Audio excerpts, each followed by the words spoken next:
कसं आहे, महायुतीच्या मायबाप सरकारनं राज्यातील गरजू माता भगिनीसाठी लाडकी बहीण योजना आणली।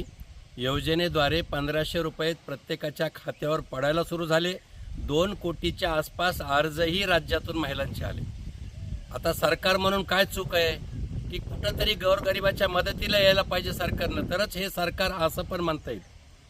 पण दुर्दैव बघा, संजय राऊत असतील, राज्याचे विरोधी पक्ष नेते अंबादास दानवे असतील, आज त्यांनी लाडक्या योजनेचा लाभ घेणाऱ्या महिलांना गुलाम म्हटले, महिला लाच घेतात म्हटलंय। मला वाटतं हे निषेधार्थ असून खरं तर हा महाराष्ट्रातील माता भगिनींचा अपमान आहे। तुम्हाला जनहिताच्या प्रश्नावर सोबत राहायचं नाही, पण अशा प्रकारे विरोध करताना आमच्या माता भगिनी रस्त्यावर पडलेल्या नाहीत, हा हक्काचं आहे। सरकारनं त्यांचा सांभाळ करावा, मदत करावा, संविधानाची मदत आहे। आणि म्हणून संजय राऊत लक्षात ठेवा की तुम्ही जर माता भगिनीला गुलाम म्हणत असताल, अंबादास दानवे सारखा विरोधी पक्षनेता असलेला माणूस लाच महिला घेऊ लागले असंच म्हणत असतील, तर ह्या गोष्टीचा मी निषेध करतो।